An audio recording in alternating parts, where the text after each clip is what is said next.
Olá, 28 de junho de 2021. Está começando mais um Adilson BGI News. Olá, dia 29 de junho de 2021. Está começando mais um Jornal Adilson BGI News. E vamos para as manchetes de hoje. Marco Aurélio, do Supremo Tribunal Federal, e Gilmar Mendes dizendo: Gilmar Mendes ultrapassou todos os limites. Queiroga anuncia que o Ministério da Saúde vai suspender o contrato da Covaxin. Conselho de Ética da Câmara aprova a suspensão do mandato de Daniel Silveira por apenas 2 meses. Gilmar Mendes disse que o Brasil naturalizou o impeachment e defende discussão de outro sistema de governo.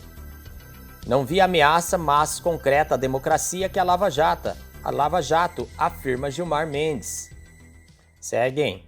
Confiança de serviço sobe em junho e atinge maior nível desde o início de 2020. Bolsonaro proíbe queimadas em todo o Brasil por 120 dias. São Paulo vai pagar R$ 300 por mês para parentes de vítimas de Covid. Advogada de Fausto Júnior a Omar Aziz: respeite a Constituição do Brasil. O senhor afronta os depoentes. Estados Unidos decide que bebês poderão ser registrados com gênero neutro. Todos devem tomar sua fé no marxismo e no socialismo como propósitos de vida, pede Xi Jinping. Cruz Vermelha diz que a Indonésia está à beira de catástrofe. Vamos para as notícias. Marco Aurélio: Gilmar Mendes ultrapassou todos os limites, diz o decano do STF. Nesta segunda-feira, dia 28 de junho, o ministro do Supremo Tribunal Federal, Marco Aurélio de Mello, chamou de descompasso os momentos de atrito que teve com seu companheiro de corte, Gilmar Mendes, ao longo dos últimos anos. Em entrevista ao programa Conversa com Bial da TV Globo, Marco Aurélio disse que Gilmar ultrapassou todos os limites em relação às críticas ao seu desempenho como juiz, que interferiu na relação forte da corte. Surgiu o descompasso porque eu penso que o ministro Gilmar Mendes ultrapassou todos os limites inimagináveis da crítica ao meu desempenho, à minha vida de juiz. Não podia admitir a agressão sofrida e continuar vivendo simplesmente como ele disse, o decano. Marco Aurélio lembrou que era amigo de Gilmar Mendes, sendo que eles lecionaram juntos em algumas instituições. Porém, a relação nos últimos anos se limitou ao trabalho da corte. Gerei esta cerimônia de não manter o diálogo, a não ser julgando no caso concreto. Busquei preservá-lo e a mim próprio, explicou. Marco Aurélio tem aposentadoria marcada para o dia 12 de julho, depois de 31 anos de atuação no STF. Seguem as notícias. Queiroga anuncia que o Ministério da Saúde vai suspender o contrato com a Covaxin. Em entrevista à CNN Brasil, o ministro da Saúde, Marcelo Queiroga, afirmou que vai suspender, ainda nesta terça-feira, dia 29, o contrato de compra da vacina indiana contra a Covid-19, Covaxin. Não é mais oportuno importar as vacinas neste momento, afirmou Queiroga à emissora. Mais cedo nesta terça-feira, a Anvisa recebeu um pedido de uso emergencial da vacina indiana desenvolvida pelo laboratório indiano Bharat Biotech e representada no Brasil pela Precisa Medicamentos. O contrato de compra da Covaxin pelo governo federal é alvo de suspeita de irregularidades. O mesmo foi assinado pelo Brasil em fevereiro, prevendo a importação de 20 milhões de doses do imunizante. As doses nunca chegaram a ser enviadas ao Brasil, uma vez que a Anvisa negou os seguidos pedidos de importação do imunizante, que não atendia aos critérios técnicos. Segue as notícias. Conselho de Ética da Câmara aprova a suspensão do mandato de Daniel Silveira por 2 meses. Isto mesmo. Por 13 votos a 3, o Conselho de Ética da Câmara dos Deputados aprovou nesta terça-feira, dia 29, a suspensão do mandato do deputado federal Daniel Silveira por 2 meses. Ele é acusado de ter gravado e divulgado reunião sigilosa do PSL dentro da Câmara em outubro de 2019. O deputado federal Alexandre Leite do DEM, de São Paulo, relator da representação, pediu na terça-feira passada, dia 22, 4 meses de suspensão para Silveira. Depois de sugestões de alguns deputados Para reduzir a pena a uma censura-advertência, Leite aceitou um meio termo, reduzir a suspensão para 2 meses. Silveira poderia apresentar recurso à CCJ da Câmara, mas seu advogado disse hoje ao Conselho que não irá fazê-lo. As decisões finais do Conselho de Ética seguem para votação em plenário. Arthur Lira não tem prazo para pautar o pedido. Carlos Sampaio, PSDB São Paulo, sugeriu hoje que a pena de Silveira fosse apenas advertência. Para ele, a gravação de Silveira não afetou a imagem da Câmara. Tiago Montraldi, do Novo de Minas Gerais, também propôs rever a punição, dadas as outras representações pendentes contra Silveira, que no seu entender são mais graves. Montraldi Friese votou para arquivar a representação contra Eduardo Bolsonaro por defender o novo AI-5. Ivan Valente, do PSOL de São Paulo, discordou dos deputados e inicialmente queria acompanhar o voto original do relator, pela suspensão por 4 meses. Alexandre Leite não cedeu às sugestões de uma pena sem afastamento do mandato. Eu prefiro perder o relatório, senhores, pelo trabalho que eu e minha equipe fizemos, pelo trabalho que Daniel Silveira deu. Posteriormente, Leite aceitou reduzir a pena de 4 para 12 meses. Silveira ainda é alvo de outras 2 representações no Conselho de Ética. No começo desse mês, Fernando Rodolfo, do PL do Pernambuco, pediu que Silveira seja afastado por 6 meses por causa do vídeo em que critica ministros do STF. Uma terceira representação, que ainda não teve parecer final, pede a punição a Silveira por um vídeo em que ele diz torcer para que um militante antifascista tome um tiro no meio da caixa do peito. Seguem as notícias. Gilmar Mendes diz que Brasil naturalizou impeachment e defende discussão de outro sistema de governo. Ao analisar o atual sistema presidencial nesta terça-feira, dia 29, o ministro do Supremo Tribunal do STF, Gilmar Mendes, afirmou que o país naturalizou o impeachment e que é preciso zelar para que o remédio não mate o doente. Nós naturalizamos de alguma forma o impeachment, tornando-se quase que equivalente a um voto de desconfiança.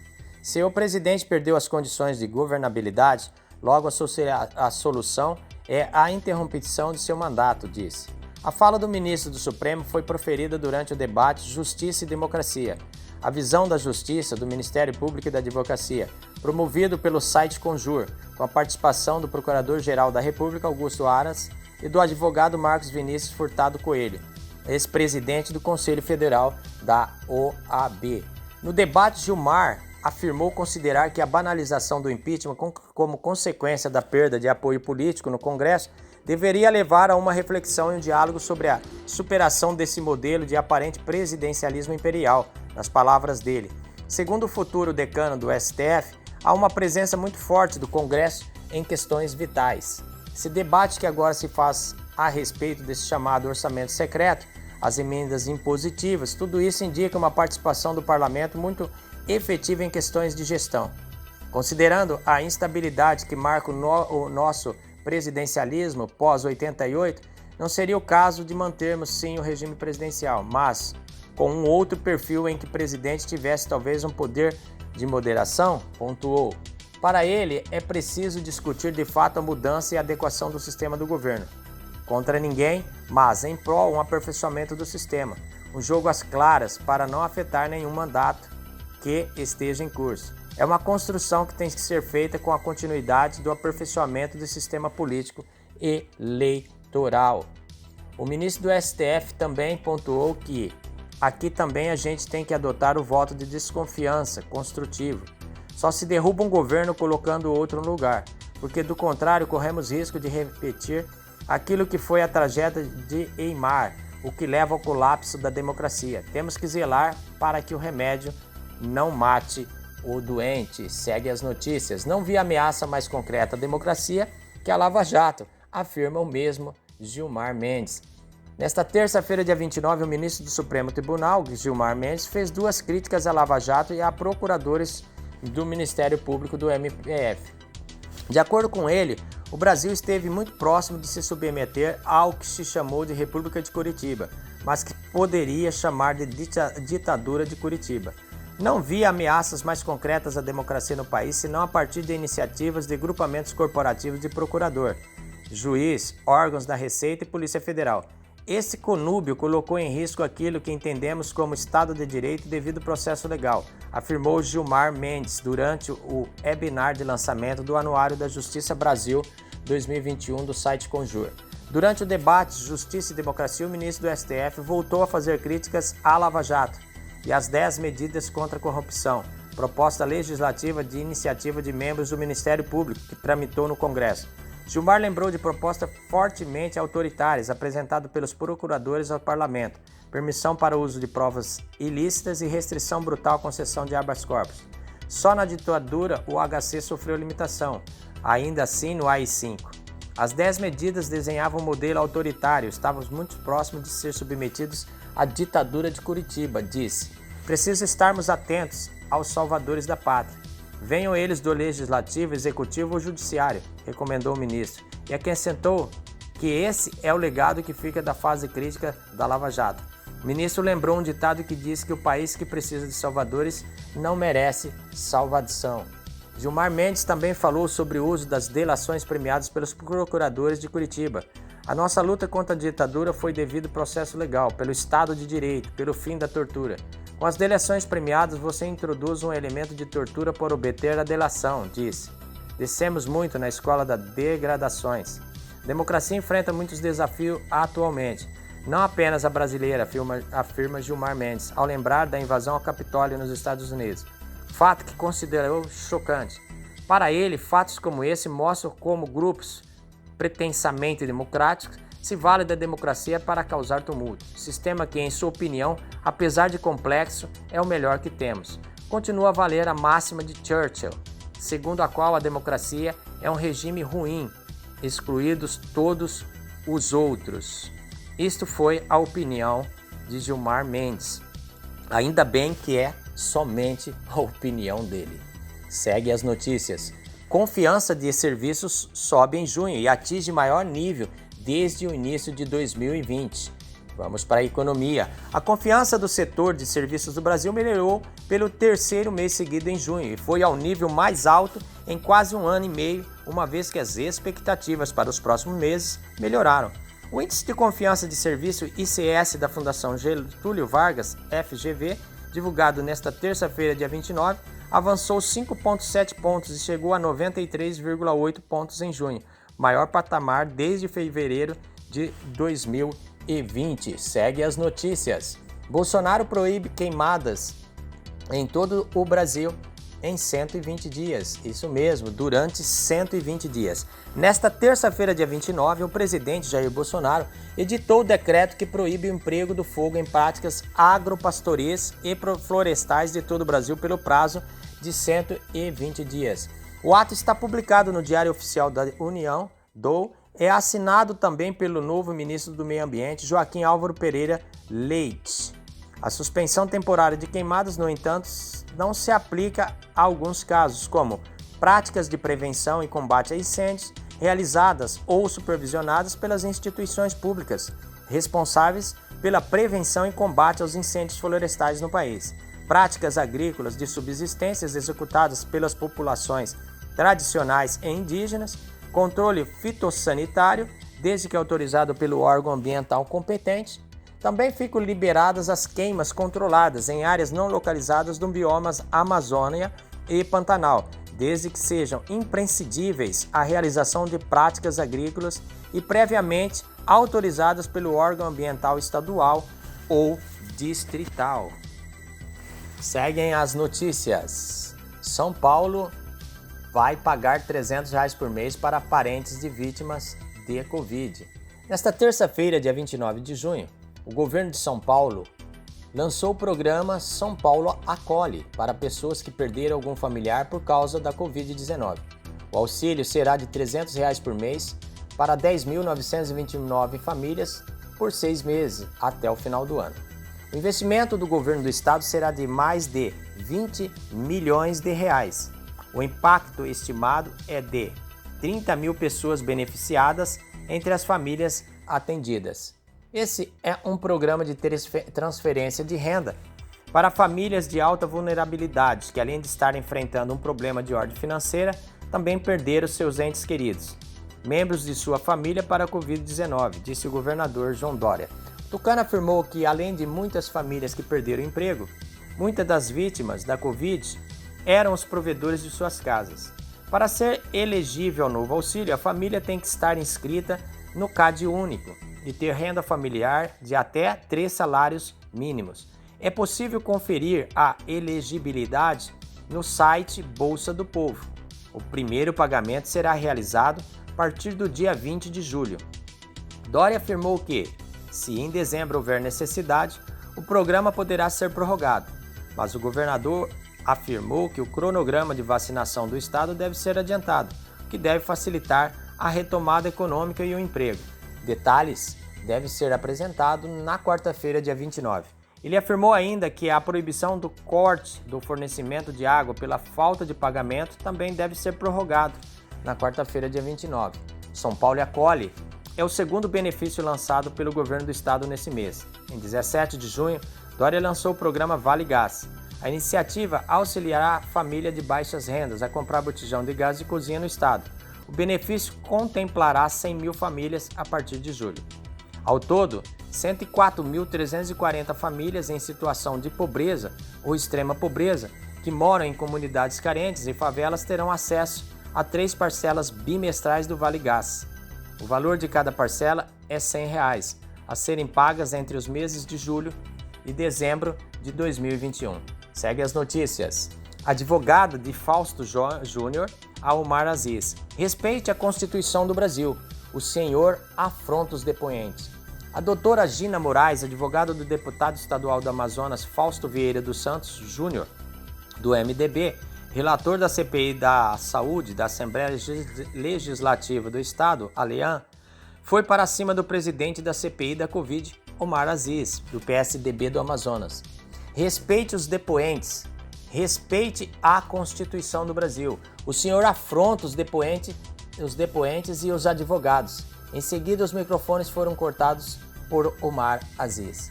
A confusão começou durante os questionamentos feitos pela senadora Soraya Tronic, do PSL do Mato Grosso do Sul. Ela falava sobre a convocação do governador do Amazonas, Wilson Lima, do PSC, pela comissão realizada no estado para investigar a saúde. O presidente da CPI apontou para a advogada. Não foi possível ouvir o que Omar Aziz falou, mas em seguida ela começou a gritar: "Me respeite, senador. Respeite a Constituição do Brasil. O senhor afronta os depoentes", disse Gina Moraes de Almeida. Segue as notícias. Chegando às notícias internacionais, direto dos Estados Unidos. Estado dos Estados Unidos decide que bebês poderão ser registrados com gênero neutro. Isso mesmo. A partir de julho, o estado de Wisconsin, nos Estados Unidos, vai dar aos pais e às mães de recém-nascidos a opção de adotar gênero neutro no certificado de nascimento das crianças. Até o momento, o Wisconsin obriga que os pais preencham o campo de pai e mãe no papel, segundo Tony Evers, o governador democrata do estado. Não abrange outros tipos de família. Agora, além da opção mãe e pai, os papéis terão a opção também sem definição de gênero, em tradução literal, para pais e mães solteiros. De acordo com Evers, a mudança anunciada para julho mostra que o governo está comprometido com a linguagem neutra e com o reconhecimento de que as famílias de Wisconsin são diversas e devem ser respeitadas. Além do gênero neutro nos certificados de nascimentos, que são usados para emitir certidões de nascimento no país norte-americano, o governador também anunciou a adoção de linguagem neutras em documentos governamentais externos, sempre que possível. Segundo ele, esta é outra forma de inclusão da população LGBTQI no estado. Entre as sugestões governamentais para os documentos estão o uso de termos e pronomes neutros, a eliminação de pronomes sempre que é possível e a omissão de palavras supérfluas com gênero. Pais ou mães que tenham emitido o certificado de nascimento dos filhos antes de 1º de julho poderão pedir retificação do documento. Seguem as internacionais. Todos devem tomar sua fé no marxismo e no socialismo como propósito de vidas, pede Xi Jinping. Nesta terça-feira, dia 29, o ditador da China, Xi Jinping, pediu que todos os integrantes do Partido Comunista da China, PCCH, façam da sua fé no marxismo e no socialismo como seu propósito de vida. As informações são do jornal The Hindu e o pedido foi feito durante uma entrega de medalhas aos integrantes mais fiéis do partido. Todos os camaradas do partido devem tomar sua fé no marxismo e no socialismo, com características chinesas como propósito de vida, disse Xi. A cerimônia foi parte de comemoração dos 100 anos do PCC, que serão completados na quinta-feira, dia 1º de julho. O partido tem cerca de 92 milhões de integrantes, que representa 6% da população da China, de 1,4 bilhão de pessoas. Além da adesão do marxismo e ao socialismo, Xi também afirmou que os integrantes do partido devem liderar o movimento de grande rejuvenescimento da China. Esse movimento é uma referência à agenda do presidente para que a China se torne uma potência cultural, econômica e militar internacionalmente. Na nova marcha para uma nação socialista moderna totalmente estabelecida, continue caminhando em direção às metas do segundo século, disse ele. Xi Jinping está no cargo de ditador da China e do PCC desde 2013. Em 2018, uma alteração na Constituição chinesa estabeleceu que não há limites de tempo para gestões governamentais. Assim, ele deve permanecer no poder por mais alguns anos. Xi Jinping tem 68 anos atualmente. A agenda de rejuvenescimento inclui um controle maior sobre a região, principalmente Taiwan, que não aceita o controle da capital chinesa. Xi Jinping também tem interesse em fazer com que a China se torne cada vez mais um desafio para os Estados Unidos no cenário econômico e político internacional. As comemorações pelo centenário do PCC continuam com eventos até a quinta-feira, dia 1º de julho. E vamos para a última notícia de hoje. Cruz Vermelha diz que a Indonésia está à beira de catástrofe. Isso mesmo. Al Jazeera. A Cruz Vermelha advertiu que a Indonésia está à beira de catástrofe, já que as infecções por coronavírus, fomentadas pelo aumento da variante Delta em todo o país, estão levando o sistema de saúde ao colapso. A Federação Internacional da Cruz Vermelha do Crescente Vermelho, FICV, disse na terça-feira que os aumentos são urgentes, são necessários em cuidados médicos. Testes de vacinação no país do Sudeste Asiático que enfrenta uma emergência médica, está sobrecarregando hospitais e ameaçando o fornecimento de oxigênio médico na capital Jakarta e outras áreas. Todos os dias vemos esta variante Delta levando a Indonésia para mais perto da beira de uma catástrofe da Covid-19, disse Jan Gelfand, chefe da FICV na Indonésia, em um comunicado. Precisamos de ações rápidas em todo o mundo para que países como a Indonésia tenham acesso às vacinas necessárias para evitar dezenas de milhares de mortes. Devemos nos concentrar em colocar as vacinas nos braços das pessoas, em maior risco e em todos os adultos, em todos os lugares, para conter esses vírus. Os últimos números da Força Tarefa Covid da Indonésia, na segunda-feira, mostraram quase 20.700 novos casos em um dia, elevando o total desde o início da pandemia para mais de 2,1 milhões. Outras 423 pessoas morreram de coronavírus, aumentando o número de mortes para 57.500. Somando-se à terrível situação está o ritmo lento da vacinação do país, com menos de 5% de sua população, de 270 milhões totalmente vacinada, ou seja, cerca de 13,1 milhões de pessoas, de acordo com o Ministério da Saúde. Pelo menos 27,4 milhões receberam a primeira dose. A Indonésia está usando principalmente a vacina Sinovac da China para inocular sua população, depois de participar de um teste de estágio final da vacina. A IFRC observou que a Indonésia enfrenta a desigualdade global da vacina ao adquirir 360 milhões de doses de que precisa para vacinar pelo menos 70% de seus cidadãos, o limite ideal estabelecido pela Organização Mundial da Saúde para obter imunidade coletiva. Com o aumento dos casos, o governo do presidente Joko Widodo está considerando planos para impor um bloqueio, informou o Straits Times de Singapura na terça-feira. O Widodo deve se reunir com autoridades de saúde na terça-feira para considerar o plano, disse o jornal. É isso aí, pessoal. Ficamos por aqui com mais um Adilson BGI News. Você que não é inscrito, por favor, se inscreva no canal. Ative o sininho para receber as nossas notificações, deixe seu like e compartilhe para valer. Um grande abraço, até amanhã.